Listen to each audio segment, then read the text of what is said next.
Yo, what's up, fam? It's your boy NoisySauce here, and we got Tiny Vessels up in here. How's it going, bro? Good man, how are you? I am doing killer. Just up in Hell here, yeah. living the dream, the quarantine dream. You know how it be. That's it. That's it. Living Uh, in an ISO. a little bit of ISO, a little bit of love. So today we got a few different topics that we're gonna cover to varying degrees, and the first one is gonna be the Logic update, which we did talk about a little bit before, but we're going to be talking about the downsides which we've found in the time that we've had it. We're also going to be talking about music theory and what our experiences are with music theory and whether it's useful and how it's useful and all that kind of stuff.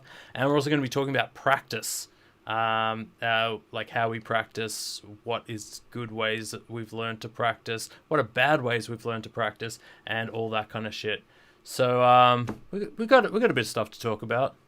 We got a bit of stuff, mate. We've got a little bit of stuff, and if you We got a little guys bit of stuff going on. are watching our stream, definitely feel free to ask questions or give us hints or talk about what you guys have experienced with any of these things, because we'd love to hear from you, and we will relay what you say on here as long as it is relevant. Yes. Yeah. All right. So I guess we'll start off with Logic. So we both updated the newest Logic, which is Logic 10.5. You did it without wanting to. Yes. I want to say without consent, but I guess that's kind of not really true. It just kind of automatically happened. I remember, I think we talked about this because it was like literally the night before the Tiny Mountain Show a few weeks ago. Oh yeah. That's when it automatically updated. Yeah. Luckily, I didn't need to use Logic in that time. So what happened was, overnight, Logic updated, and then because I was still on Mojave OS on my MacBook, Logic was not working anymore. Had the classic software with the cross in it. Which is insane. For Like, no why smooth would it design. update Yeah, the program if it can't work on the OS? Like, that's just yeah. anyway. So I must have had automatic updates enabled, which I thought I had turned off. I usually have that turned off on everything, Yeah, but I didn't. So then I had to upgrade my software yeah, to Catalina, uh, which yeah was a whole thing. yeah. Like updating your OS is never fun, No, especially so you can use a basic program like Logic again. Um, but yeah, should I dive into the issues well, yeah. Let's go. straight up? Let's go into what issues you've had, and then I'll jump into what issues I've had as you go. Yeah, yeah, yeah. Well, I know that we've experienced a few of these together Mm, because we've spoken about it already, but the number one that's driving me nuts is it just crashes out of the blue. So I'll be in the middle of a mix. I'll just do something in a plugin that just triggers the program and the whole thing just completely shuts off. yeah. And I'm pretty lucky that it auto saves. We're lucky that feature is a thing because If it if it wasn't, wasn't, we would I'd be lose so screwed. so much work. Yeah, I would have lost so much shit. It is But insane. it's constantly crashing. I reckon every mix I'm doing now, it's crashed at least once or twice Yeah, throughout the mix. And the second thing that's really grinding my gears is Waves plugins, which I know that you're experiencing the same problem as well. oh my God. So when you go to adjust a wave parameter of any kind, your mouse just automatically drops to nearly the bottom of the screen. With no reason. It just like the cursor just moves, like, and so you'll go to change it, and then you go to click on something else because you think your mouse is there. And if you're used to working pretty quickly, like, that's just what you do. You know, you change something, you move somewhere, you change something else. Yes, that's right. Yeah, Oh shit. but you click it, and it's just like, where'd my mouse go? Yeah, it just fucking You're like, oh flies shit. off. You gotta like regroup. Yeah, it is Oh man. insane. I've got no idea what the hell is happening there. Oh yeah. I don't know. It's very buggy. Hmm. It's because they've implemented so much stuff. I think Yeah. they've implemented a lot of new features. I don't know. I can't tell if that must be the update because I've upgraded my OS to Catalina at the same time, so it's hard for me to tell if it was Catalina or the new update. But I'm pretty sure it's the new update because you've been on Catalina for a while, right? Yeah, yeah. So yeah, I don't know. They don't. It's buggy. It They is need to sort that out. super I wish I buggy. could go back. But Yeah. The things that are really like there's a bunch of plugins from various manufacturers that just cause it to completely crash. Have you got Massive X from Native Instruments, like Massive 10? I thought you would. And does I've it got work? Massive. I think I've got the latest Massive. Have you used it since the update? Yeah. Okay, because I've heard there's a bunch of newer Native Instruments plugins that are just crashing it every time you open them. Isotope, Vocal Synth, and Vocal Doubler, and there's a bunch of other there's a couple of other Isotope plugins that as you go to open it and it crashes it straight away. It's insane. I've got what other plugin? Kramer Pi, which is one of my favorite compressors from Waves, that crashes it every time I try and open that. Really? Yeah. Actually, my version of Massive sometimes crashes as well. But that's kind of more intermittent. It's not every time I open it, and it actually does this thing where if I try and open a session, like it'll crash within a session, and if I try and open that session again, it'll go into the loading stage and just crash again straight away with no reason. And then if I found a way around it, I have to open a blank session, then open Massive within that session, and then I can go and open the original session that had Massive in it to get it to work. So that's just cooked. Andrew Crosby says, safest to assume that everything Waves is fucked. Oh man. Yeah. Oh yeah. No, that's true. Yeah, so Andrew's actually my housemate for everyone who doesn't know. On the other side of that wall behind you. Been having he's on the other side here in his studio currently, I would imagine. But he is experiencing a terrible time with Waves. That was more of a Catalina update issue than it was a Logic issue. And he uses Pro Tools as well. It just seems like Catalina's kind of a bit cactus. Cactus It's Lena. got a lot of bugs, especially for Waves. It just seems like maybe Waves hasn't got their shit together. Well, it's weird. Like the reasoning behind a lot of the crashes of the plugins, like the whole thing crashing, and also the lot of the graphic interfaces are looking cactus as well, and that is apparently due to the update of how their graphics engine within Logic works.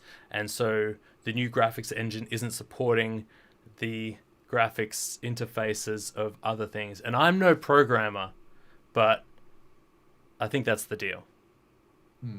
But the graphics thing is bothering me quite a bit because I like the aesthetic of plugins, and they look really, especially when they look really nice and pretty and organized, and then all of a sudden, especially Addictive Drums on my sessions at the moment, it's just completely glitching out. Yeah, just trash. Or where the audio meters are happening, it just goes to like a weird black box, like full on glitch style, and gross. that's what the whole plugin kind of is doing the whole time. So it's kind of hard to actually concentrate and get things going when your computer's doing that as well. Yeah. So it's just, I don't know. I'm really hoping that they release like a patch, real soon. Well, I mean, all the plugin companies will end up updating their what they're using, or they'll release an update to Logic. I'm guessing it's going to be. I doubt Logic's going to revert back to an old GUI or graphic interface or whatever the thing is that they changed, because there's a reason they would have changed in the first place. It would have been for all those new that new functionality. Yeah, it's like when looping thing. Do you remember when Pro Tools changed to AAX plugins? Mm. That was like a fucking Yeah. nightmare. So for any of you guys who don't know, there's RTAS, and what's the other type of plugin that was popular? It's RTAS and VST. VST were the two main types of plugins. It was mostly VSTs, wasn't it? And RTAS was more Pro Tools based.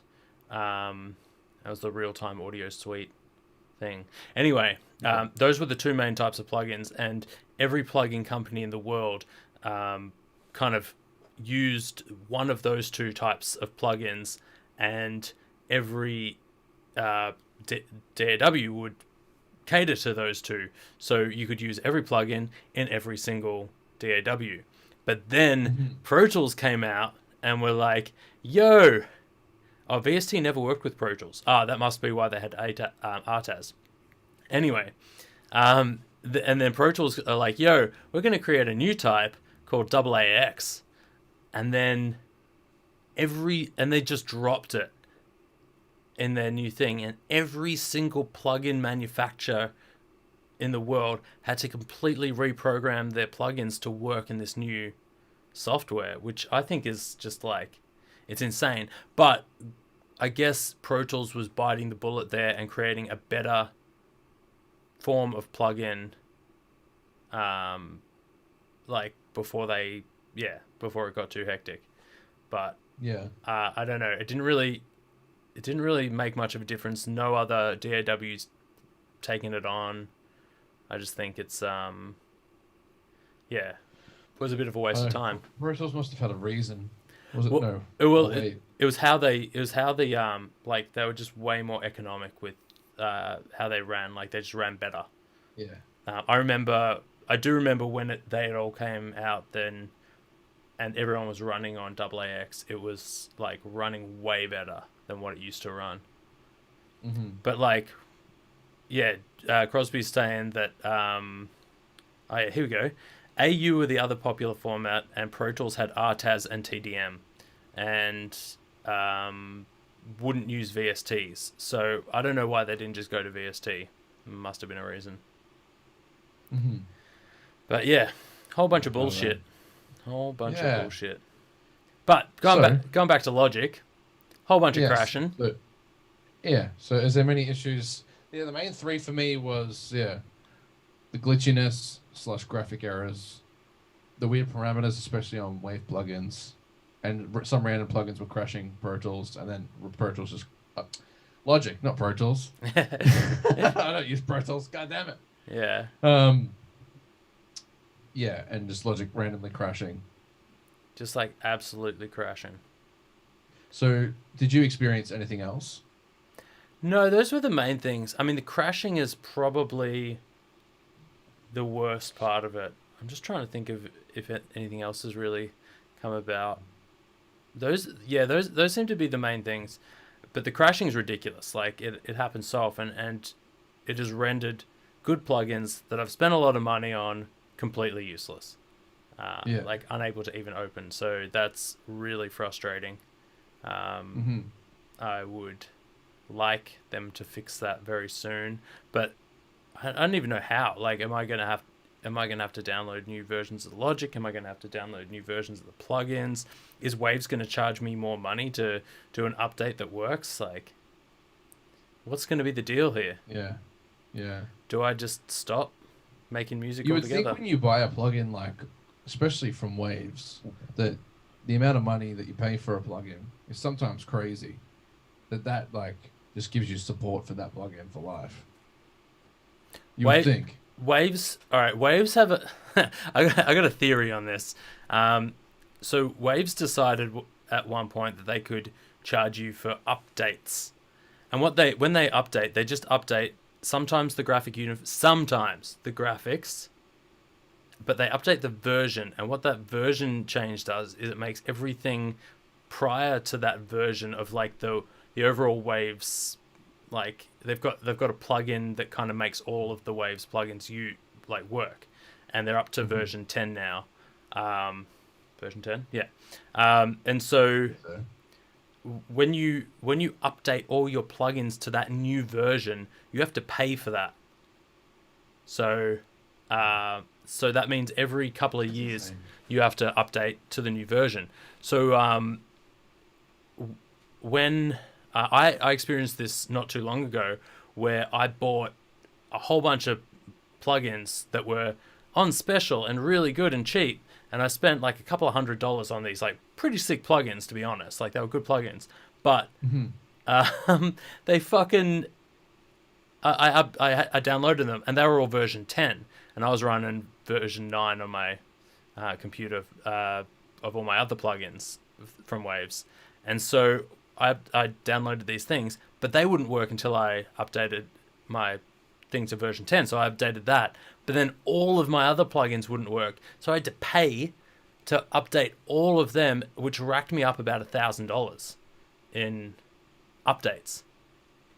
And some of these, the update cost more than the amount that I paid for the individual plugin, because of they put it on special and all that kind of stuff, which is why I think they have all these ridiculous sales on Waves plugins where they're like 98% off, where you're buying a like $500 plugin for $30 or whatever.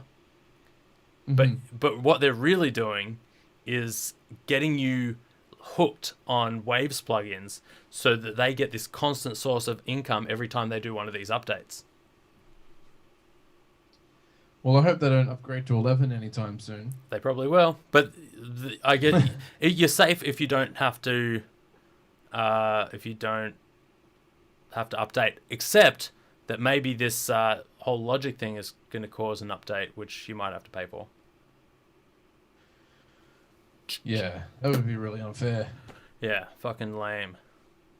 It's like, oh, it's scary to think how much money I've already spent Insane. on Waves plugins.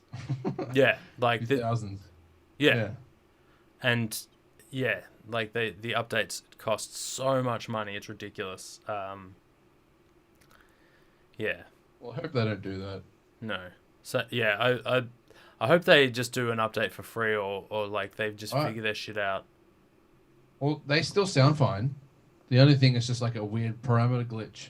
So I would happily put up with that to save that amount of money. I'm guessing that's a Logic glitch, not a Waves glitch. It's either Logic or Waves, right? Yeah. And we've paid for both.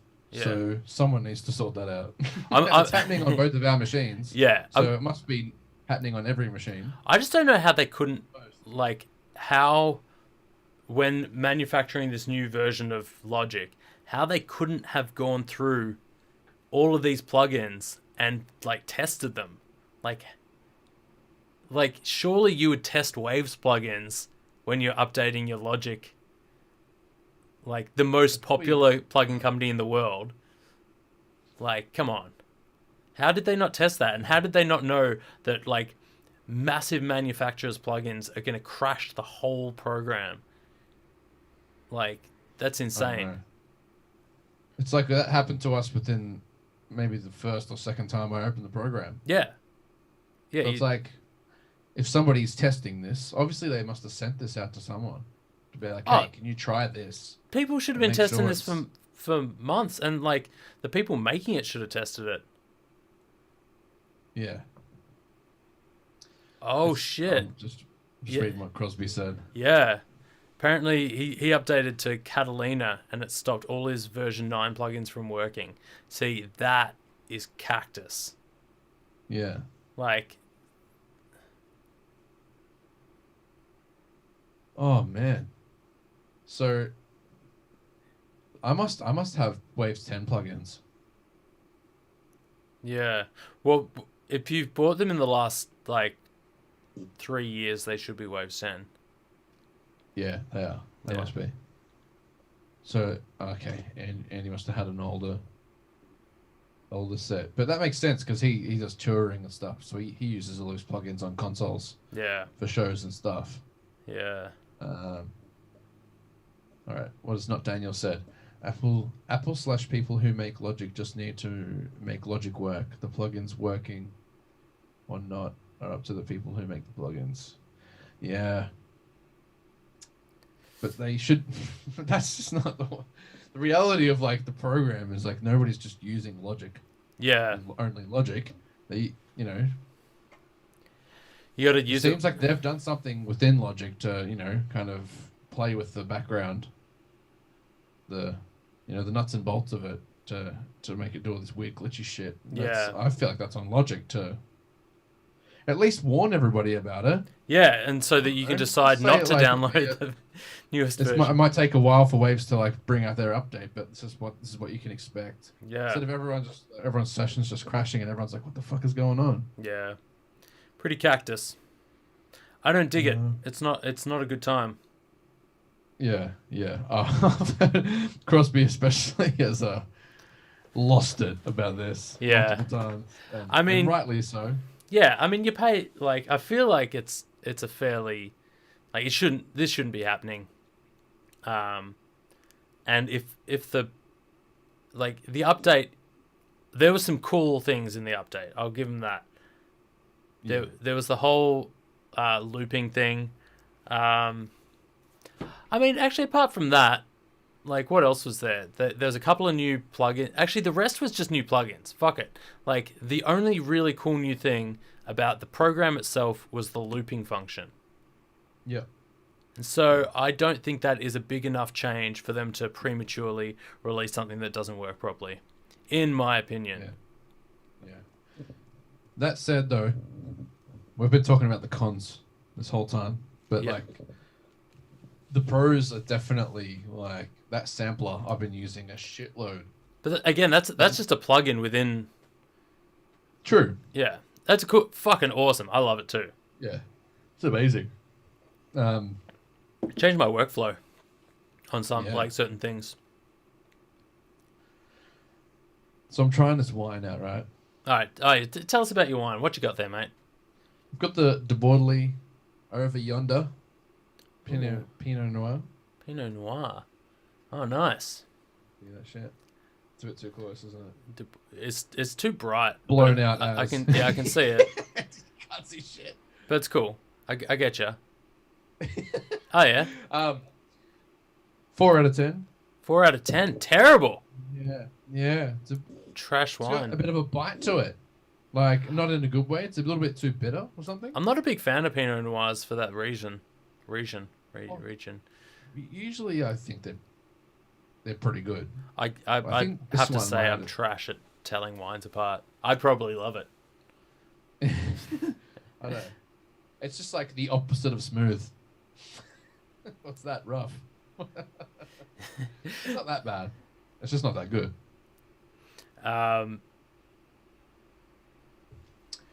Lucky's he's ditched me tonight. Oh yeah. So I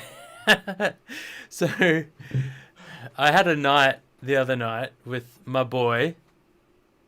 He came over and we had a few drinky poos, and that actually ran me out of all of my non-straight vodka alcohol, and I got nothing to mix my straight vodka with.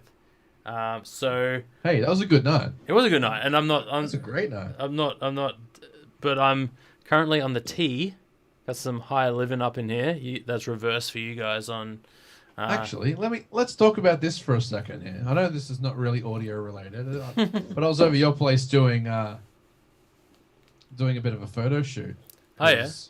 Your wife has a sick business called Sweet Darling, and you should check them out because they make like gourmet marshmallows. Yeah, so if you guys looking for gourmet marshmallows, check out my God. Sweet Darling. Yeah, I got to try them out as well. Like we were like doing the product shoot and drinking. She'd cut them up. We'd take the photo, and then we'd just go halves. each one, I felt so sick after all that. Oh, it was good. I had so many marshmallows. So many. You gotta go check these out. Man, I live my life on marshmallows right now. It's ridiculous.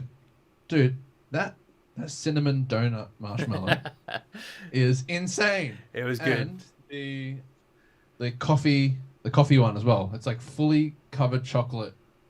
Fully covered in chocolate. Fully covered marshmallow in chocolate.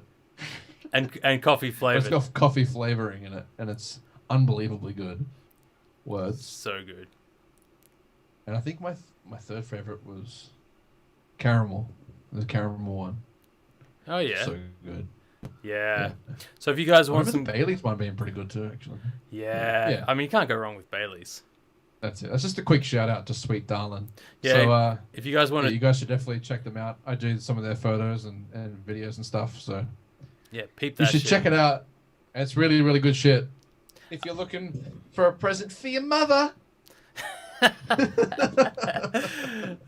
or your partner. Yeah. I'm gonna be giving some to my mother this weekend. I got to go down and see him. It's actually NoisySauce's birthday on Sunday. When? Sunday. Sunday? Yeah. Damn. Turning 32. Old cunt. I can see all those purple hairs spraying out. Yeah, I know. It really shows your age. Under here, it's all just grey. It's ridiculous. What tea? This is higher living tea. It's like fancy ass tea, but this particular one is cocoa, licorice, and chili tea, which is That's such an odd combo. It is. It's like, yeah, chocolate, licorice, and chili. But it is delicious. It's so good. Like, it's my favorite tea. Me and Crosby have quite the, I wouldn't say tea fetish, but we're really into the tea. Oh, you dig the tea. Smashing tea. I've been off coffee. Oh, shit. Pretty much. I think I've had one coffee through the entire ISO. Dude, I've gone the opposite because I tried to drop coffee just before the ISO, and then I got super into it as soon as we dropped out, and I was having 3 double shot long blacks before midday every day, and then I took that down to 1 to single shots. Shaking. Sorry. I'd be shaking, so. Well, I've like been weaning myself off, and now I'm down to 1 single shot coffee a day. Sometimes 2 if I'm feeling a bit feisty. Daniel really wants you to put some vodka in that. I know. I don't think, talking about. I don't think I will put vodka in my tea. But I appreciate the chance of ruining it. Massive chance of ruining it. Like, I'd say 98 to 99% chance that that'll completely ruin the tea. Maybe I should put vodka in this. Oh. No, that'd be a terrible idea. And I don't have vodka. I could get you some Vodka's vodka. gross. Because vodka's gross. Podcast episode 6. Vodka is gross. Yeah, Trevor Lockie. Just talk about vodka and tea. Yeah. Oh. Sick technical podcast. Yeah, this is all. I mean, our lives aren't just music; it's also a bunch of tea That's right. So it should be. and vodka For free. for free. Shit, I was off the Sponsor rails. us with tea. All right. What was the other thing we're going to talk about tonight? All right, so yeah, that pretty much takes away our logic gripes. We've got a couple of subjects. One, I want to talk about music theory, and not so much like the actual music theory. I don't want to talk about things in music theory. I want to talk about like what is our knowledge of music theory, and is it useful, and how useful is it, and should people invest as much time as some people do in learning music theory? True. These are questions that I've got. I mean, I can give you my overview.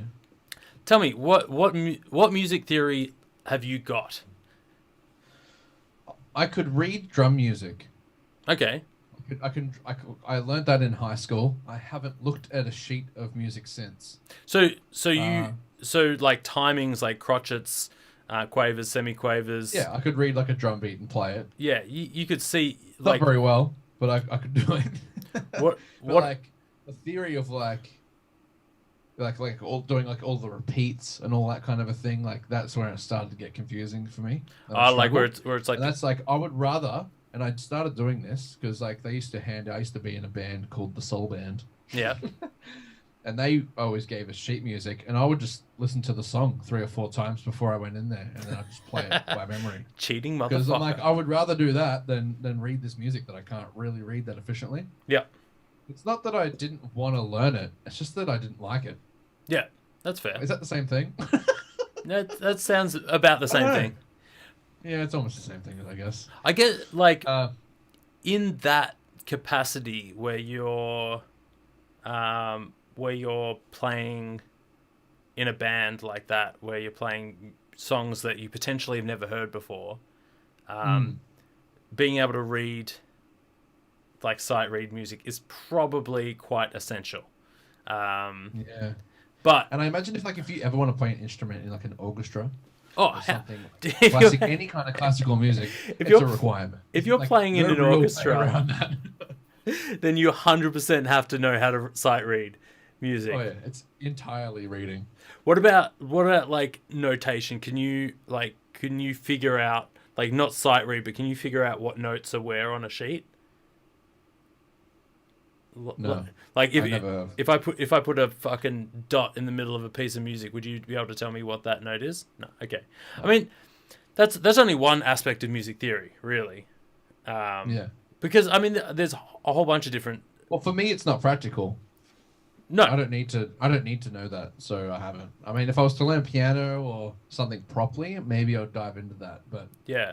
I I haven't had to so far. I used to do a lot of that kind of stuff back in the day. And all right, this is where I stand on shit on sight reading and like notation and music theory, blah blah blah blah blah, all that shit. So I tried to learn it a lot when I was younger. Was gonna do the A Me B things, like they're the exams of classical music for all those people who don't know.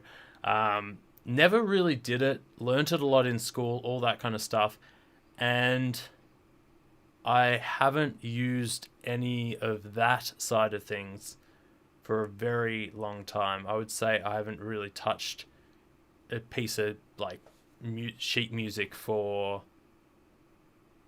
like 6 or 7 years at least. Like Mhm. all of that stuff's useless to me. I don't give a fuck about that. What Yeah. about scales and stuff? Like, do you know a major scale? Yes. Yeah. Oh, so that's pretty good. Do you know? Yeah. So you know major scale, obviously pentatonics and stuff like your blues Yeah. scales. Do you know modes? No, that's something Eddie was really trying to help me with. Okay, He actually because Eddie's actually a guitar teacher for everyone who doesn't know. that's Uh, and he's also your guitarist in your band for everyone who doesn't Correct. know So that. Eddie's the guitarist in Tiny Mountain, my band. Yeah. He is a great musician, and he knows theory very well. And he's a teacher as well, so Mm. he reminds me of the lack of theory that I know. Yeah. which I mean, as a drummer, you know how to write drum music, and you also know a lot of drum theory compared to like paradiddles and shit like that. Like, Oh yeah, yeah. I mean, In that context. that's all theory. Yeah, yeah. I guess. Yeah. So like, I would. Yeah, yeah. yeah, a Is paradiddle. it? Yeah, fuck yeah. Is that theory or they're just patterns, rudiments? Everything's a pattern. I guess. I guess Isn't they a could scale be just a put down to pattern? theory. Hey, Isn't a scale just a pattern of notes? is a pattern just a scale? Oh, Oh shit! we I'm need not getting into philosophy. we need sound bites. Oh, I should get one of those soundboards. Fuck, that would be funny. Yeah. So Oh, shit. so yeah, I would say. I mean, that is fundamentally a lot of what drum theory is like learning paradiddles and um, Mm-hmm. I don't know the other things that you guys do. That's the main thing. Paradiddle Yeah. diddles. Single strokes would Sing- probably be the most popular and Yeah. probably the most essential. Yeah, like proper grip. Like, did you ever what about technique and stuff like that? Did you get hard into that when you were? Yeah, I was weird actually because my first drum teacher he kind of switched between traditional grip, which is when you hold a pair of drumsticks right here. Here's some I Traditional prepared stick, earlier. traditional grip is like that Yeah, grip. Oh, sorry, traditional grip's that grip. I was gonna say that's the jazzy one. Yeah, where you've got like the kind of thing on the side. My camera's not wide enough, so I can't show you. Yeah, Yeah, and then you've just got I guess the standard grip of today. You don't really see people with traditional grip anymore. No. It's like pretty uncommon unless it's like a jazz drummer or some shit. I don't know even why they do it, to be honest. I think it's a stupid way of playing drums. That could be controversial. Trav versus the world of jazz. I'm not attacking jazz. Well, I mean, you don't are. listen to jazz, but I'm attacking like traditional grip. I think it's like your wrist is not supposed to move like that Yeah. so much. Like this direction, not so bad, but like when you're like, this is gonna look real bad. Show me how you do it. Show me how you grip it. Like that, baby. Oh, yeah. That's a different one. I haven't seen that before. Oh fuck me! All right, Beat that skin. eat that skin. Yeah, I don't know. I feel like you'd get like RSI and shit way quicker. Okay. There you go. I don't even know if we're still talking about drums, but Yeah. No. Yes. All right. So anyway, plowing forward. So let's go to keep talking about scales then. Sorry. Well, you know major. You know major and you know minor. I know major, minor, and pentatonic. Major. And I probably know a bunch that I don't know what they're called as well. Yeah. I don't know. Just by figuring them out, kind of thing. Yeah. I mean,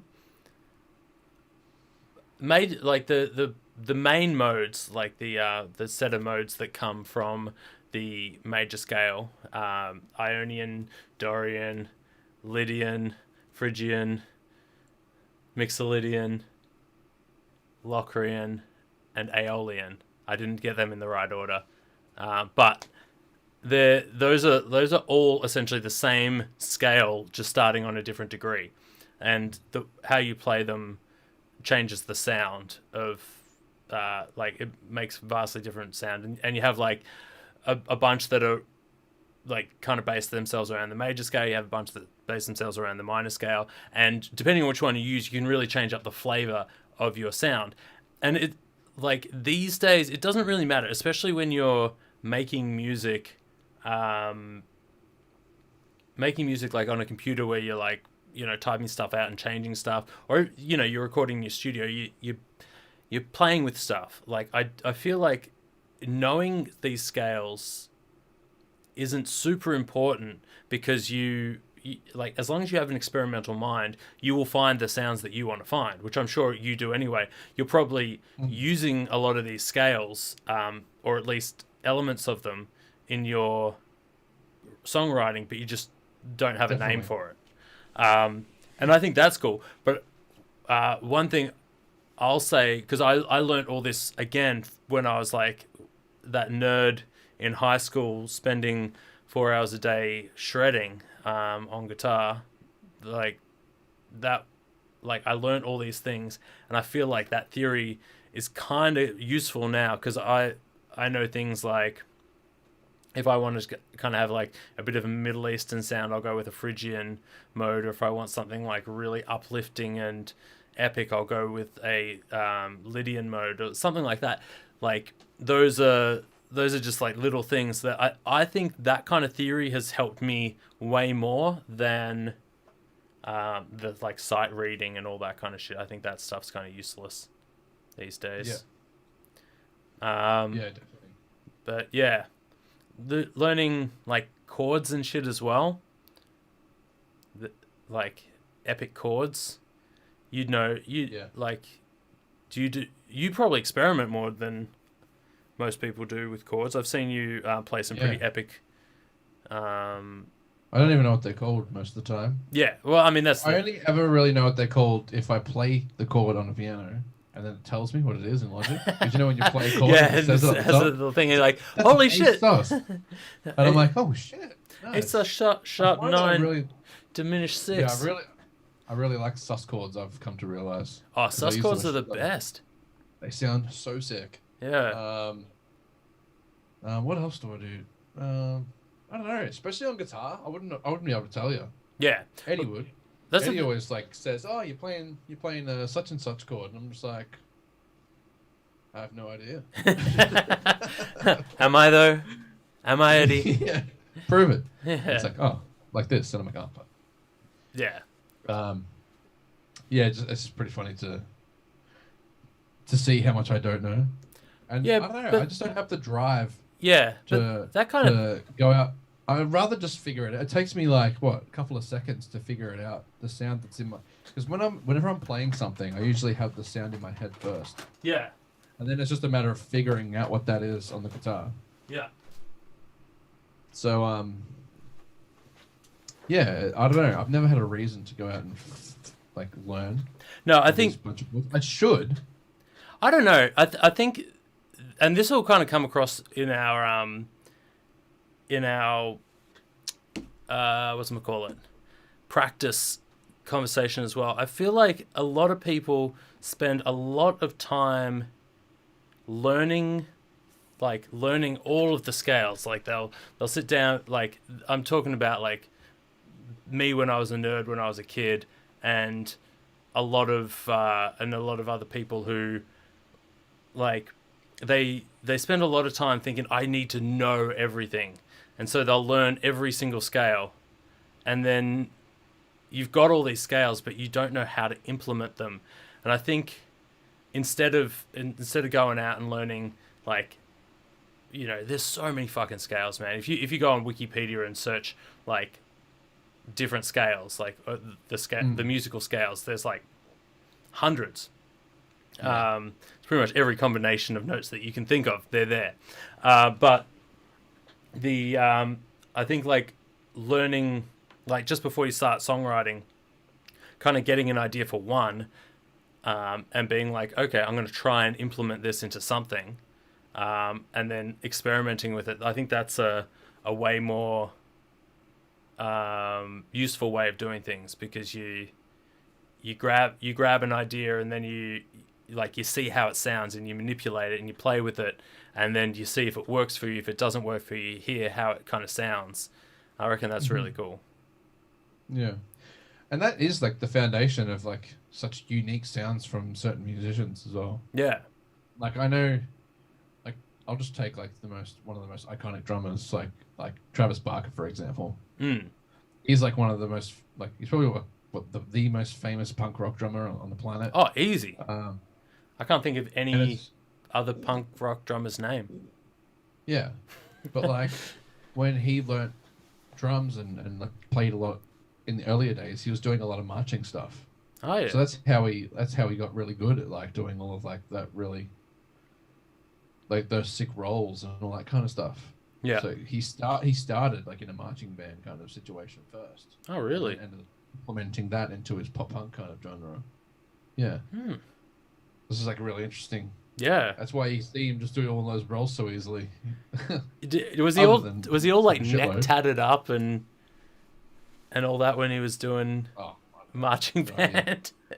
I just remember seeing it somewhere, an interview somewhere. I can't remember where it was. If it was from a Blink DVD or if it was like an interview or That's really interesting. something like that. Yeah, he was just like, yeah, I just played in marching bands. He got his technique down. I mean, a lot of really good producers and other big musicians, played classical and all that stuff. I know something I've noticed a lot is bass players tend to have like start off on like violin, which is super weird. I've heard of a lot of bass players who are like classical violinists first. Okay. And then they're like, you know what I want to be? The most boring dude in the band. And then they just start. Did I just like Shout out to my bass bros. Did I just get a whole bunch of enemies right there?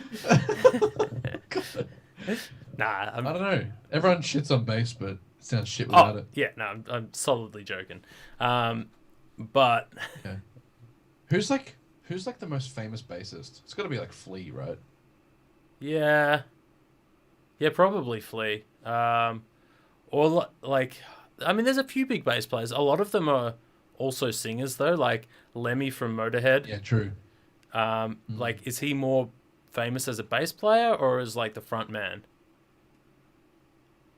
Actually, there's quite a few bassists that are the front man. Yeah, and they're the ones that you know about. There's a big pop punk band called Starting Line. Have you heard of them? No. Yeah. He played bass. Cool story. Cool story. Who else?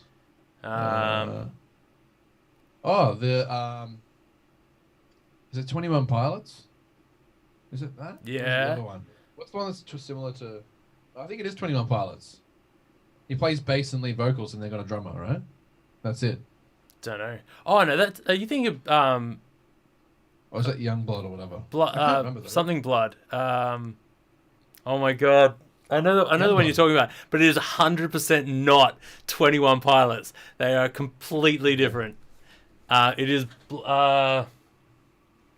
Royal Blood is the one you're thinking Royal about. Blood. Royal Blood. They're fucking sick.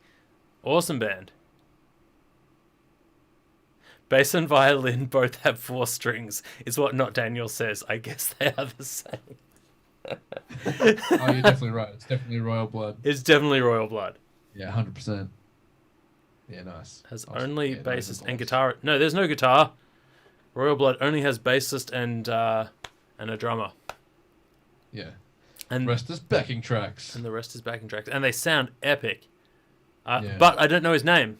I don't know that bass player's name. I don't know. What are you? Nikki Sixx? Royal Blood has the bassist and guitar as well. I just disputed that. Nikki Sixx from Motley Crue, Oh yeah. pretty big bass player, but also like he was the leader of Motley Crue, so For some reason, the only person I can think of right now is the Puddle of Mud bassist in that fucking video. she fucking hates me.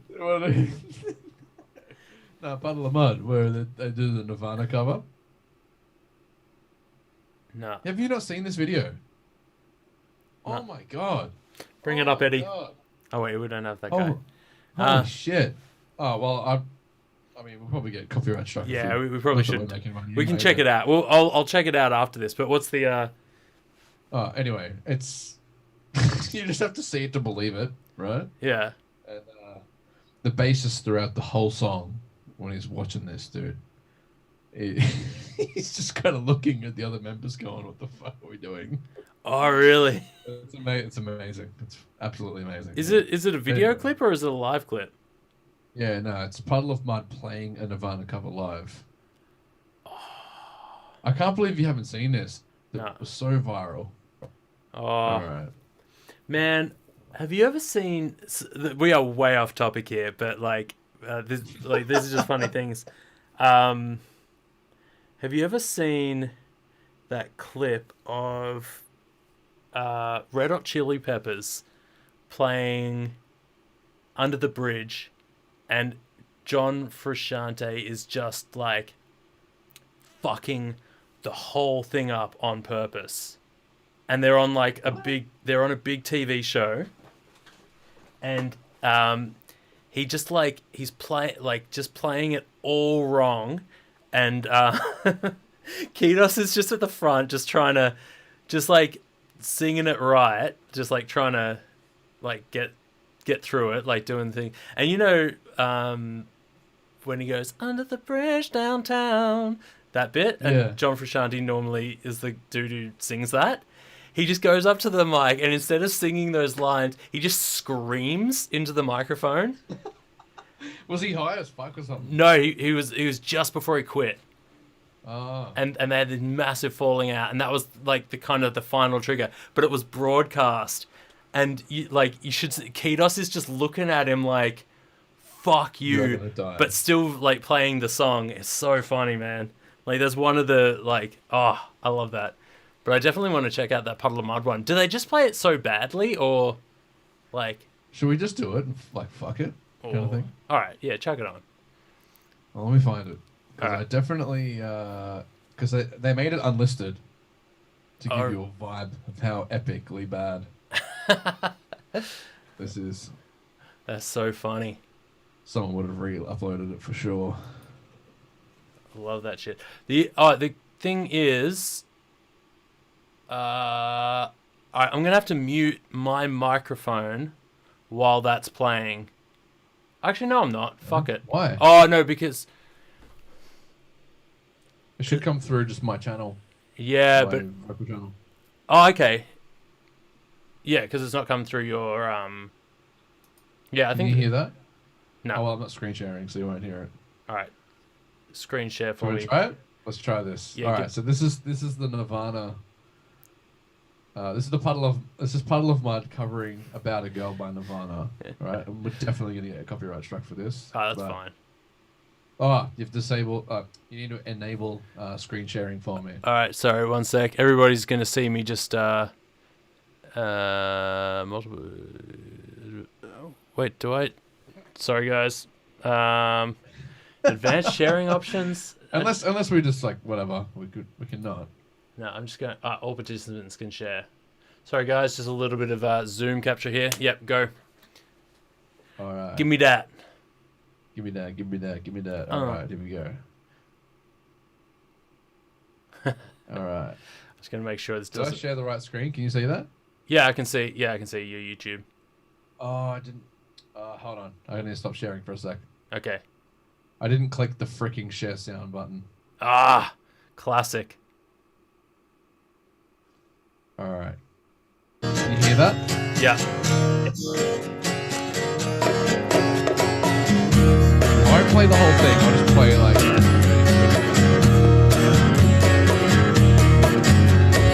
I need an easy friend. I do. With the head to hand. I do. Thank you for this too. I do. But you have a clue. Take it, then it's wild. You hang me out to dry. I can see you every night. Rain. I do. Now, standing in your line. I do. Hope you have the time. I do.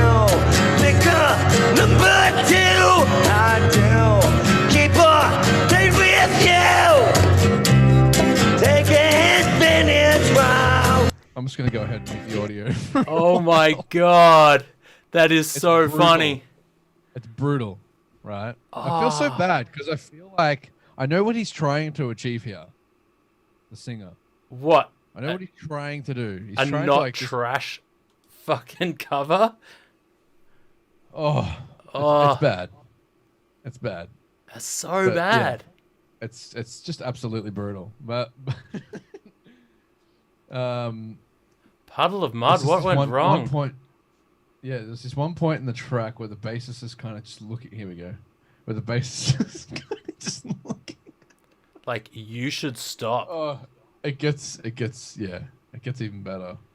But it's bad. It's really interesting because I watched the other song. They played an original after this.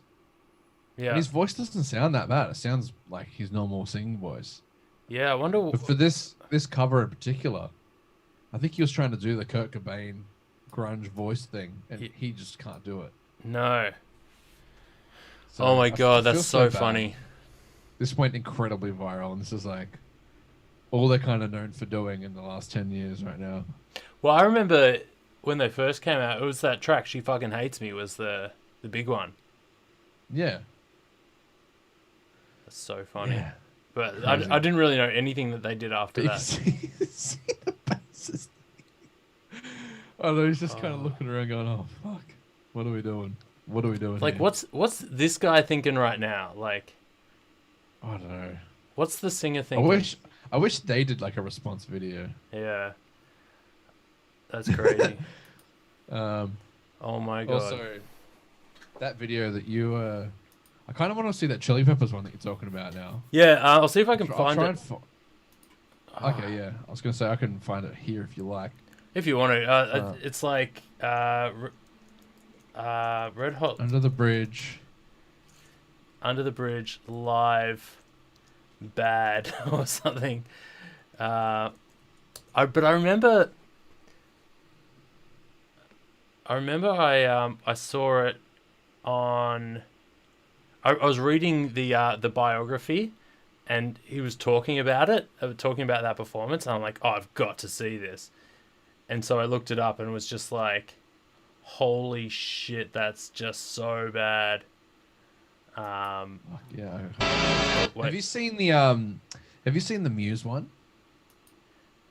where they're like Oh. on some Italian TV show. And they refused to do.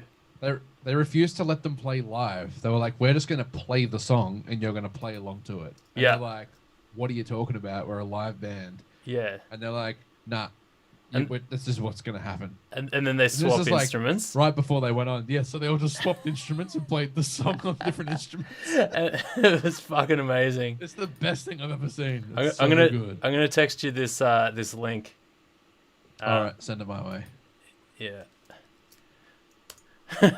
We're getting real meta up in here now. Oh yeah. What are we talking about? Music theory. So the Red Hot Chili Peppers, great music theory.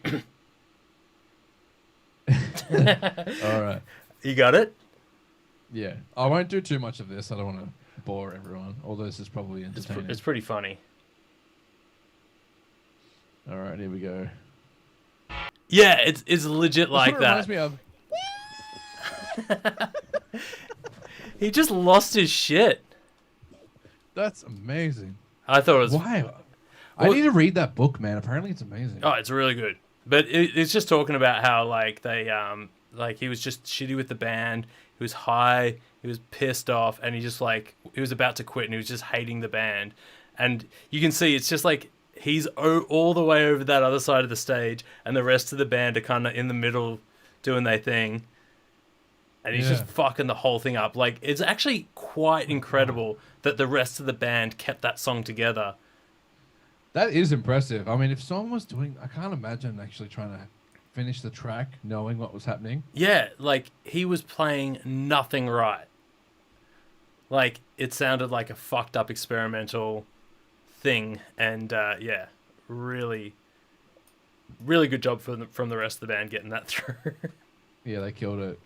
Yeah. That sucks, though. That sucks so hard. It's weird seeing them play like that, because... I mean, they're always such an amazing high band. energy and passionate and shit, you know? Yeah. It was pretty funny. Like, at the very end, it shows, like, Kidos just, like, glaring him down. Like, you fucking cunt. Like, Yeah. what are you doing? Literally fucking I'm going to with give my you entire- a quick squiz at the Muse video, and then we'll call it with the videos. Alright.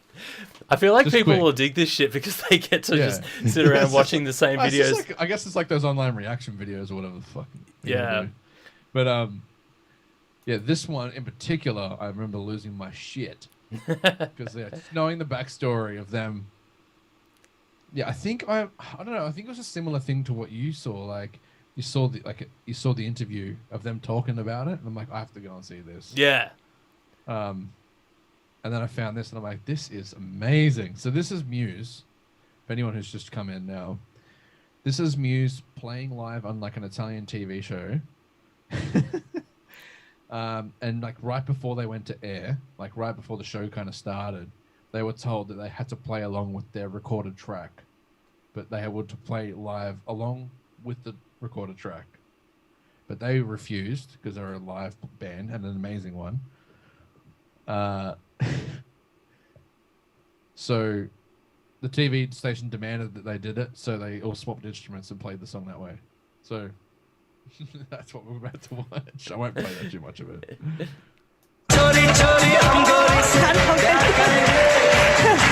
Hanno venduto 8 milioni di dischi e riempito lo stadio di Wembley con 150.000 persone con app. Talk and the thing he's playing doesn't work very well.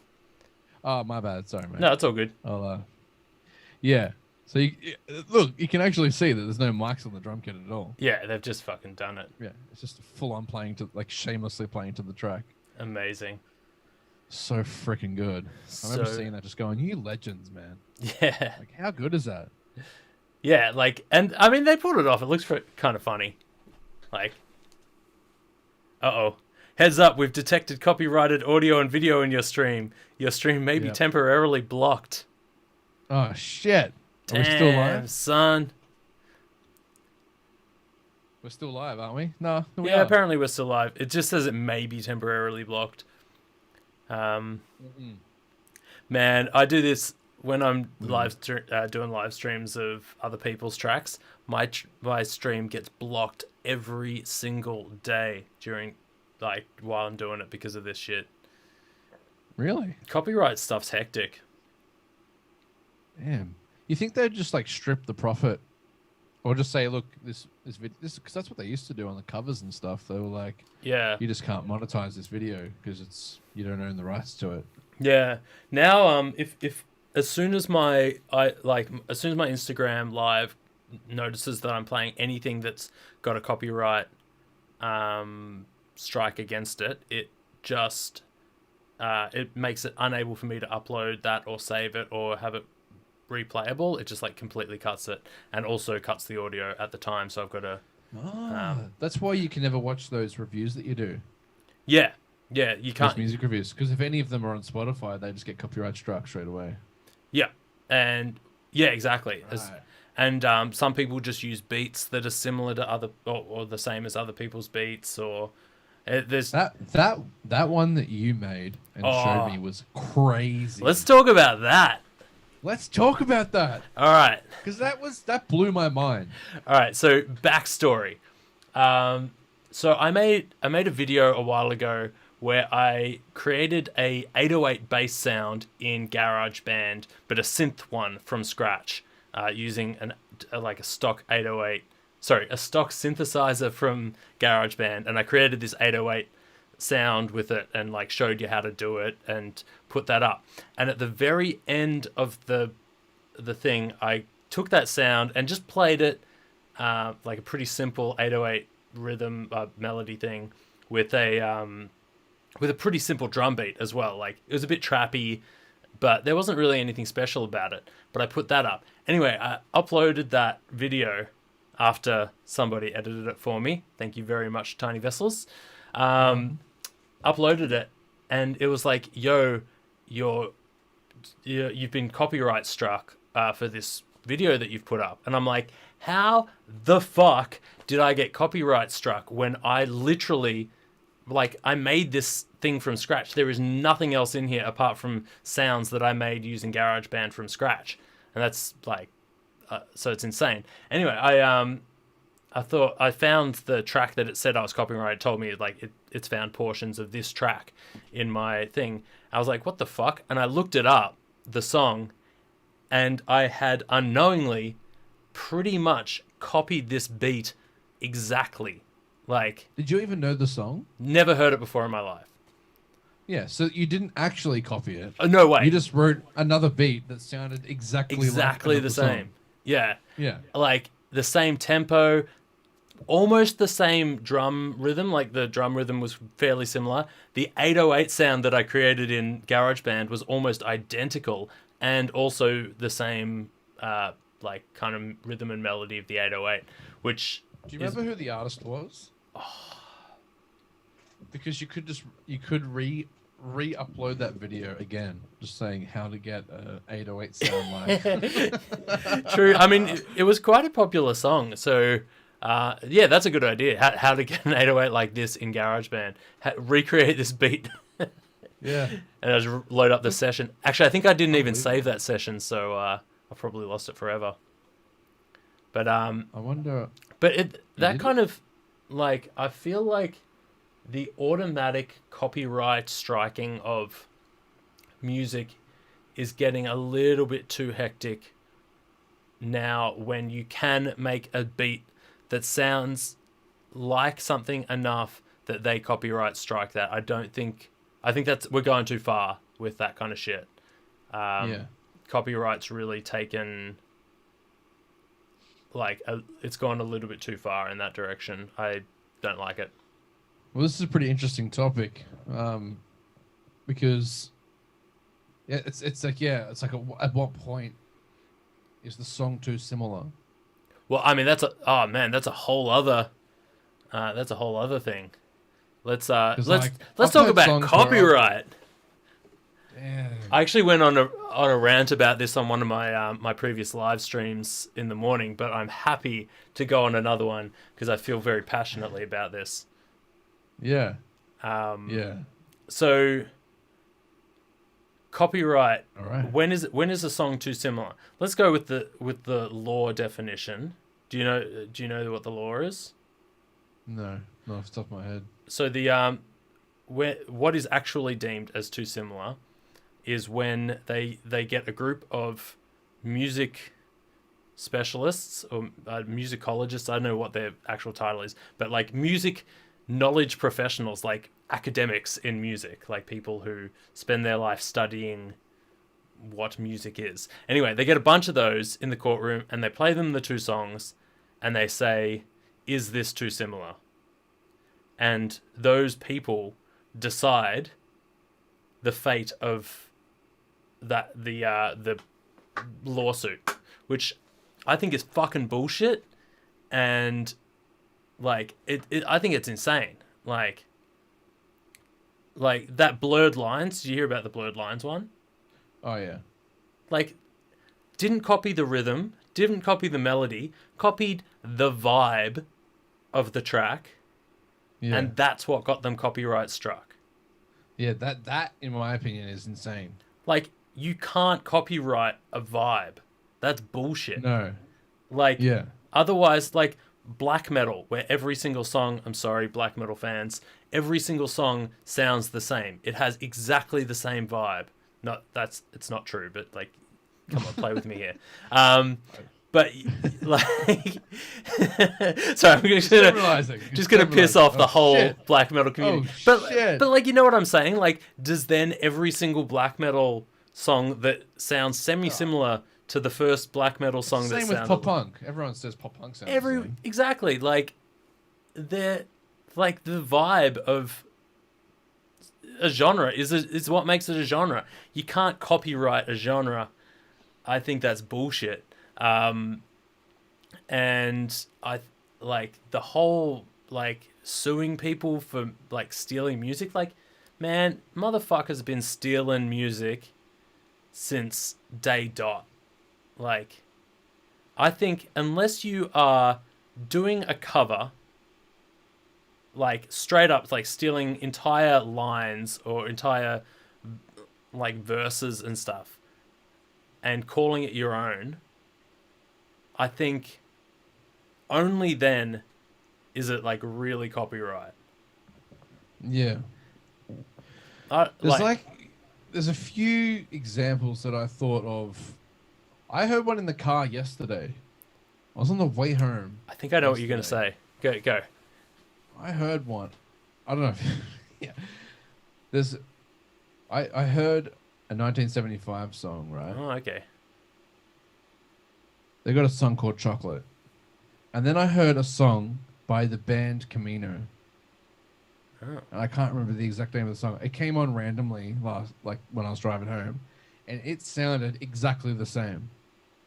And I was like, this is like some fine ass, I don't know. I was just like, I heard this and I'm like, this literally sounds like that song. And even when the vocals come in, I'm like, oh, they even come in at the exact same time. So it's like, they obviously used that song as like a template. Yeah. 100%.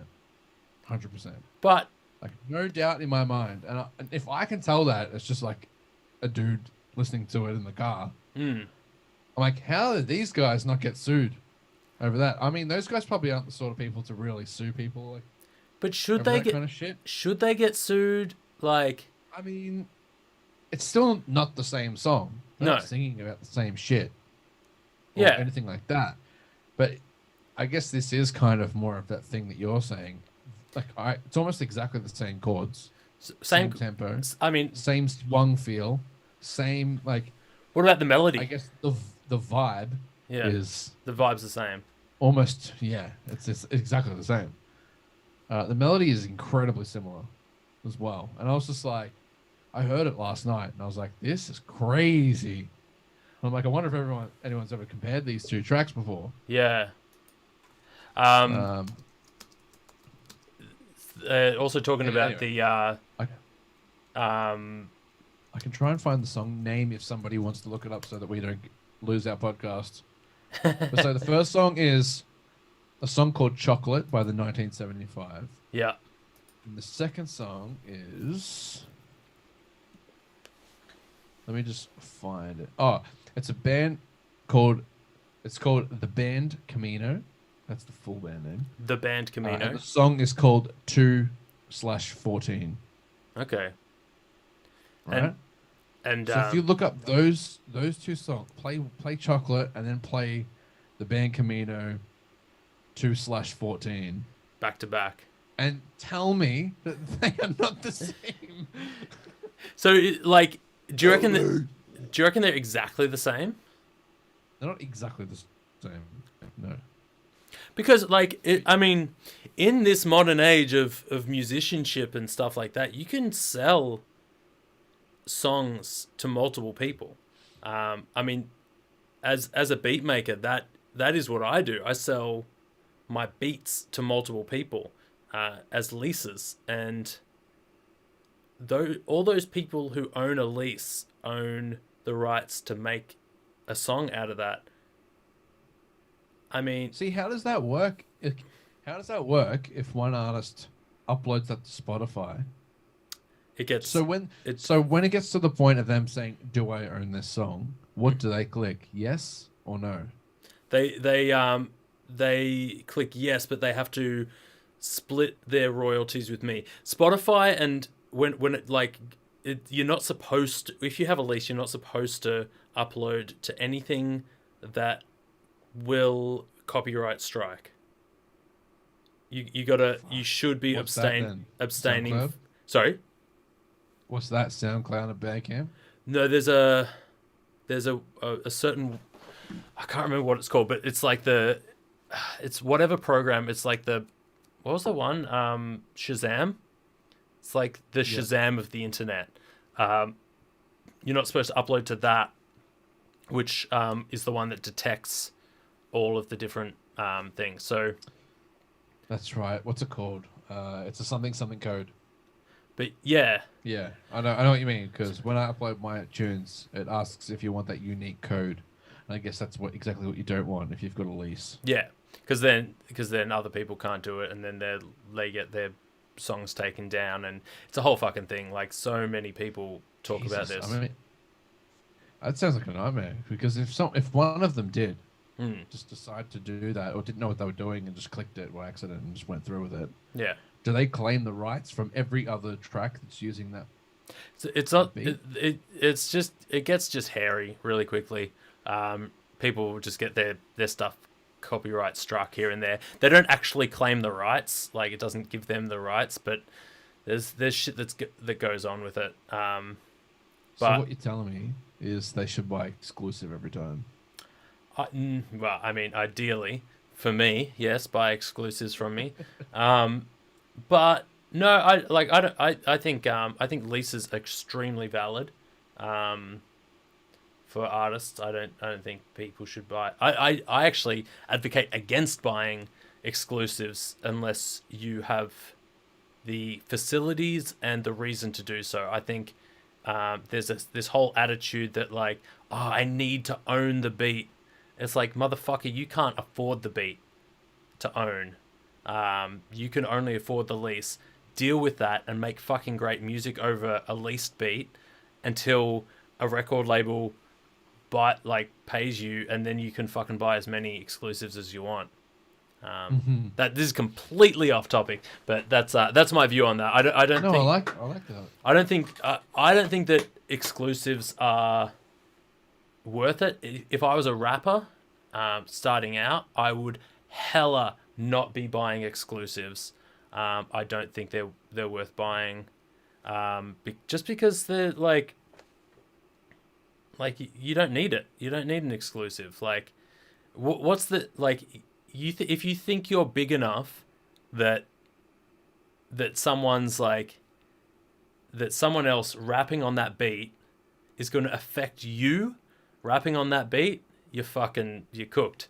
Like, you're not that big yet. You're fucking shit. Just, like, make great music and work your way up. Yeah. And until your record label can pay for your beats for you. And then I don't know. It's a bit of an arrogant way of thinking, but, like, an exclusive beat, like a good exclusive beat, costs between, like, $300 to $1,000 or more. Like, if you buy off, like, really big beat makers, you're paying $15,000 for a beat, like, or more. And like, can you afford $15,000 for an exclusive beat, or that's good, or can you even afford $300 for a beat, American? I guess what you're saying is like you should be leasing beats and fine tuning your craft Definitely. until you're ready. Yeah. To, unless you want to drop a full, LP. Yeah. And you're ready to buy those exclusives and you're signed and all that kind of thing. Yeah. I just that makes sense. Yeah, I just think people think that their art is more special than it is. It's I get it, but we're all attached to our babies. of course, but my question is for most people, what disadvantages is having a lease over an exclusive? Someone else might make a track using the same beat as you. That's the only real disadvantage. Also, you're limited to the amount of streams you can have, which by the time you get that many streams, you can afford to buy the next level up, or you can buy an unlimited lease or whatever. If you're getting that many streams, it's not going to affect you that much anyway. But that's If it starts taking off, somebody could turn to you and be like, "Hey, I want to buy that exclusive," right? Definitely, yeah. Which I guess no. How does that work? So let me throw a scenario your way. Yo. Say 10 people have leased a beat of the same beat of you. Yep. One of them is actually starting to get really popular. Mm-hmm. Right, and they're like, you know what? Been talking to my label. We want to buy this exclusive. Yep. What happens? They buy it exclusive and they can release it. It's what happens to the other artists is it doesn't really matter for them because they can't take off. After that, so after they bought the exclusive, no one else can buy leases. But because each of those people who bought the original lease are limited to I think it's 500,000 streams or maybe even less. A fairly small amount of streams in the grand scheme of things. Then they have to they're no longer allowed to stream after that. And that's with any lease. So if you lease a beat and you hit 500,000 streams, unless you up your lease, you have to take it down, or it'll take it down for you. And so there's no chance of someone else's song blowing up while you have an exclusive. Right. You know what I mean? Who polices that, though? So once they hit that 500,000 mark, what happens? Where? Where are they hitting that mark? Is that on Spotify or whatever? This is where it starts getting contentious. It's really only it's not going to actually happen. It's not. People aren't going to actually take down your track when it hits that mark. It's only going to happen when you get lawyers involved and they go, wait a second, this Da Baby track, which is just blown up, is also blown up by Post Malone. And then they're like, wait, Post Malone didn't buy a fucking exclusive. He only bought the lease. Right. And suddenly he's got 4 million views. He's got to take that song down and it is no longer available to the public. And that's when they approach NoisySauce and say, hey, mate, can you write us a beat that sounds exactly the same? Not exactly the same, but similar. Yeah, without getting copyright struck. Write a fresh exclusive, right? Yeah, well, that's it. And actually, that is that a thing? Oh man, I'm doing that right now with an artist. He has 3 songs that he bought, that he got free beats from or bought a lease from. I can't remember what. And he's got these 3 leases and he's written 3 tracks and they're done. But since he wrote them and hasn't released them, the beats have been sold exclusively and he can no longer use those beats. So he's sent me the music and I'm writing fresh beats underneath them that are the same tempo, same key, if they need to be. Sometimes it doesn't really matter. Yeah, I guess he's probably singing in tune, right?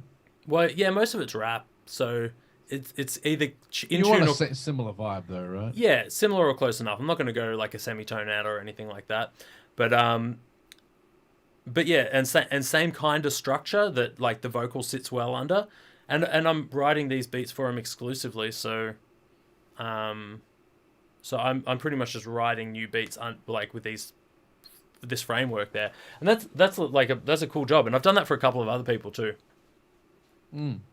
Interesting. That's awesome, man. Interesting thing, and hopefully I make it different enough that I don't get copyright struck for it.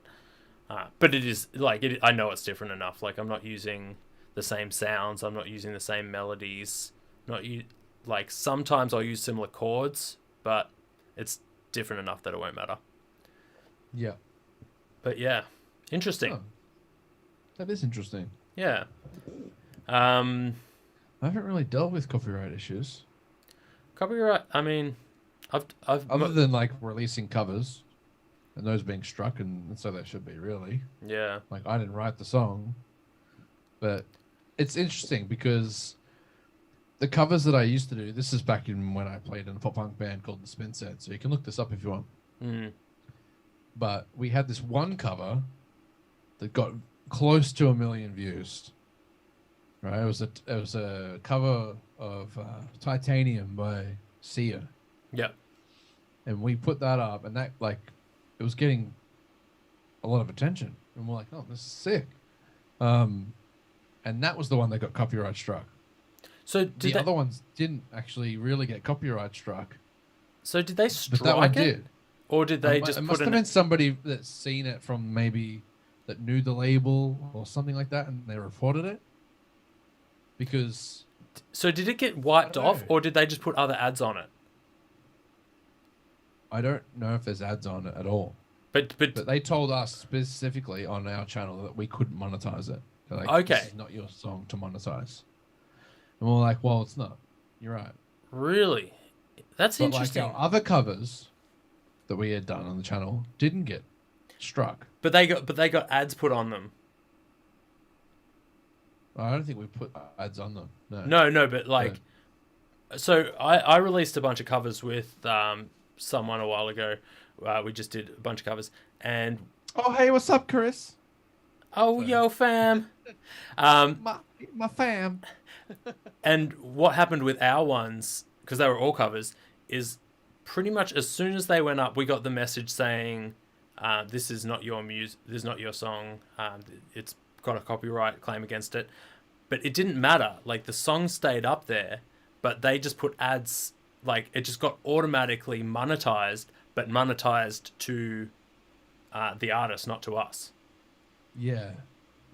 That's what I imagine happened with that cover. But that only happened with one of your covers. That's insane. Like one that I remember. Yeah. That happened to all of our covers. Like every single one got copyright struck straight That'd away. That'd be really interesting. I could probably actually look that up right now. I won't screen share that. But yeah, I could probably actually find out and see. I think I've still got the account here. Because I actually really want to know, because that's it's really interesting. If like only that one got struck, that's what I remember thinking. But that's a whole thing.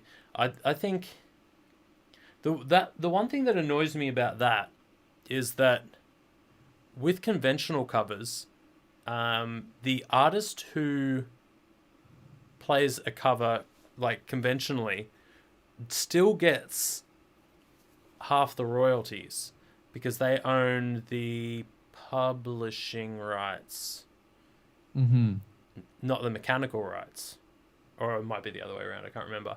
But the traditionally, an artist should get 50%, or like close to. They should get some of the royalties of that song. Yeah. When they do a cover, because they should at least get a percentage of it. Well, they should get the performance rights of it. Like they performed it, they should get that. But that it doesn't seem to be happening with YouTube and SoundCloud and stuff like that. They're just straight up stripping it. Yeah. Which is hella lame, if you ask me. All right, I'm looking at the channel. I'm in the Matrix. He's in the Matrix. Yeah, Titanium definitely got copyright claimed. But and it's actually, most of them did yeah, okay. now. But back then, I don't think they were. So maybe it just got tighter over time. Yeah, I think so. Interesting. We covered Break My Stride. That got struck. Oh. Boxcar Racer, that got struck. Weightless, that got struck. I was listening They to. basically all got struck. There's one that I can see that didn't get struck. Oh really? One. Because they go off the titles. Like there's probably some algorithm that figures it out from the title, or there's probably someone. Yeah, definitely. It says if there's cover in brackets, then they're just like, yep, struck. Yeah, there's probably someone whose job it is done. in every fucking record label just to sift through YouTube and put up copyright claims. Mm-hmm. Yeah. Yeah. Interesting though. Yeah. But yeah, that's a whole thing. Copyright, man. I fell asleep in a copyright class once. This is when I was studying audio. Yeah, I learnt it, but I forgot about it. And the really annoying thing is copyright in Australia is different to copyright in America, and it's changing so much right now. Like the laws, like what you knew 20 years ago is completely different to what's happening now. So yeah, it's kind of whack. I'm still trying to keep up with like what, like I don't understand much of it at all, but I'm trying to learn. Yeah. There's a lot Every time I think copyright, I actually do think of Pharrell every time. Because I watched him talk about it. About the blurred lines one. Yeah. Yeah. Which is just nuts. Yeah. But such a divide in like. I just I think, think that one, even just like that case in particular, everyone was just like, oh. I think it was I think that is a gross injustice. Like, Yeah, me too. I think that's just insane that people got done for that. They sounded similar, but they were not even close to being a similar song. Yeah. I don't know. It was weird. Like they had a similar vibe, which is exactly the term he used, but they didn't actually sound like the same song. That's insane. Like, you cannot copyright a vibe. Like, otherwise the entire, like, everything in music would just be down to one person fucking ages ago. Yeah. Like, imagine if every single song that had the snare on the 2 and the 4 got copyrighted to the first person who did that. Like, Imagine if you could copyright a drum beat. yeah. I think that's insane. I'm actually looking at Andrew Crosby's about the Men and Work and Waltzing Matilda, which I think was actually the Kookaburra Sits on the Old Gum Tree song. Is what the one he's referencing. Yeah. Which is one of the saddest stories in Australian music history for all of you Americans out there that don't know. The song by Men at Work, Land Down Under, which is like Land Down Under. huge An iconic song. Australian song. Yeah, like if you don't know any other Australian song, it would be that one. Like you got to know that. But the solo, the sax solo, I think it was, referenced or like took the melody from Kookaburra Sits in the Old Gum Tree, which is another Australian song, but there was kind of like a kid's song that some old lady made up for a camp group or some shit, like, and it kind of grew. Anyway, he played some of that in the solo of the song. And this was back in like the 70s, I think, when that came out. 70s or the 80s. It was ages ago. And on Spicks and Specs, which is an Australian music talk show competition thing, they asked the question, what song did they reference in, Land Down Under, and the answer was Kookaburra, and that's when it kind of got found out in the Australian, like in the public. No one knew, like it wasn't general knowledge that that's where it came from, and that song's been around for fucking ages. So 1980s. 1980s. So it's been around for like that long, and no one knew. But they referenced that, and a company in America who bought the rights to the Kookaburra song, like however long ago, then sued men at work for the rights to that song, and the guy who played it ended up killing himself. So, because of that. So, copyright's sick. Good job, everyone. You done well. It's just insane to think that like they tried. I hear this argument even on YouTube with people that play copyrighted material in a song. Take our podcast for example. We could do a 2-hour podcast and we could play 20 seconds of a song. Yeah. Right. And our entire podcast would get demonetized and copyright claimed. Yeah, or it would get 30 monetized seconds that we played. to them. So they would make... No, they get everything. They would get monetized They take 100% the of that profit for thing. the entire video, 2 hours worth of content, and then they take the whole thing for just like a 30-second clip of their track. Yeah. I guess it's... That to me is like, it's just straight up theft. Yeah, I guess you got... In my opinion. Yeah. But how would you, like, how do you think, how would it be better? Because alternatively, like, if you went by a like, purely time to content relationship, you could play a song, like a famous song that you knew people were going to watch, play that whole thing, and then sit there dancing for the length of the song afterwards, and you would get 50% of the royalties for something that is 98% their like artistic vision that brought the money in, and you're just adding time at the end. Like what? Like I wonder how they could better police that kind of thing. Like, would there be a percentage would be a start. Yeah. So like if they were to be like, all right, well the video was 2 hours long and this is probably way too much work. Yeah. That's why they don't do it. That's why they just strip the whole thing. Yeah. Exactly. But like imagine like if it was like a 2 hour we'll make it 1 hour like for simplicity. It's a 1 hour podcast, but like they play 1 minute of copyrighted content. It's like, well, they should get that percentage. 1/60th of that. Correct. They should get like that 1/60th of the monetization. But like at the same time, it's like I don't know. It's cringe. Yeah. It sucks. It's a real it's a hard one. We need an overhaul of the whole system. All right. Oh, not Daniel says something about this. I think Vanilla Ice bought the rights to Under Pressure because it was cheaper for him to do that than keep on paying royalties to Queen. Wow. Is that a thing? Is that actually a thing? He just said it. I don't know. Somebody fact check this. Yeah, that's it. I mean, I'll take it as gospel. We're treating that as a fact now, Daniel. If we get sued by Vanilla Ice or Queen, it's on you, bro. That's it. Not Daniel. It was not Daniel. It was not Daniel. All right.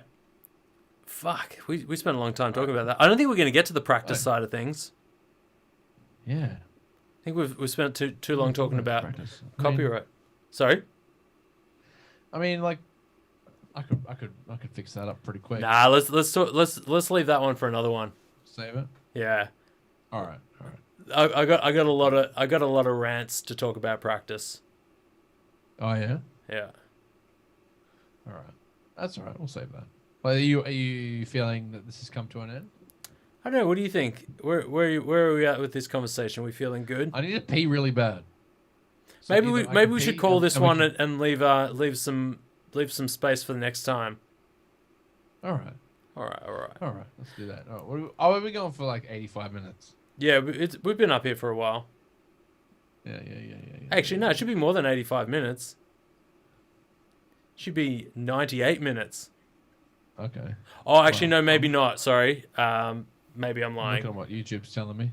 My YouTube goes from when I started hitting that stream button, so it would be quite a few minutes beforehand. You're right. Yeah. You're right. Classic. All right. All Well, yeah. Well, I guess we'll call it then. Well, Yeah. If you guys, you legends in the comments there, yeah, if you could think of a guest that we could have on, including yourselves, Hit us up. we're always down to have people on here and talk shit. So hit us up if you want to be on the cast, and we'll invite your friends, and we'll have a wine. That is a requirement, at least. Some sort of alcoholic beverage, unless you're clean and you don't want to do that. You can have tea like Lockie. And I'm not clean. I'm just drinking tea. yeah, no, he's not clean, is he? No, He just but- ran out. Either way, I just drank it all. Can't recommend De Bordelais over yonder Pinot Noir 2019. Trash wine. Again, Don't buy it. 4 out of 10. 4 out of 10. Damn. Yeah, I'll find something better. But I feel like I need to like. Dan, what? Get Taylor Swift. Yeah, get Taylor Swift on, bro. We'll get Taylor Swift and Kanye. Yeah, sick, bro. Imagine- Just send me their number. Man, imagine if we got Taylor Swift and Kanye in on one podcast with us. That would be the most viewed podcast of all time. Let's make that I happen. would hope so. Maybe we should just tag them and be like, "Hey, we want to do the biggest podcast of all time." We want you to make up your differences together. Please do it on our Yeah. podcast. We average 10 views, but we want to add a couple of zeros. Will you do it? Kanye, please, come on. I heard Come on, man. I heard he's just been he's been worthed. He's been valued at $1.3 billion. Like, That's ridiculous. that is an insane amount of money. Dude, keep the billion. Just give me that 300 mil on top of that. I'll be happy. Fucking hell. Oh shit! That's insane. Like he could buy whatever he wants. Whatever you want. He Like, could buy a good portion of the planet. he could spend $1 million. Oh, could he spend $1 million a day? Probably not. Easily. What is if he put You just if you put buy an apartment. Go to like an auction every day. if you put $1 billion into the bank, Yeah. you would get and you got a 6% interest on that $1 billion, you would get $60 million a year, Billion's 1,000 million, right? which yeah. So 6% of that would be 60 million a year, which means you would get just over $1 million a week to spend. Yeah, And that's just interest. That would keep you at the same amount that you had, but that would just be throwing around money, $1 million a week. Not Daniel. Can you help us out? Let's figure this out. Let's make Yeah. $1 billion, and then we'll just live off interest in our party house. Get Kanye West on this podcast, It's the only way it can happen. and Taylor Swift, and if you can't get both, You need to throw a spanner in the works. if you can't get both, we refuse to do it with either of them. No, I'll do it. I'll do it. Either. Noisy sources out. It's- I'm going to do the Tiny Vessels podcast on Noisy Sauce's channel. yeah, with Kanye West. Fucking hell. Alright, it's time. It's time. All right, everybody. All right, cool. Thanks for Thanks for listening watching. in, watching. Whoever's stuck in there, thank you. We'll catch you all next time. Hell yeah. Peace out. All right. Peace.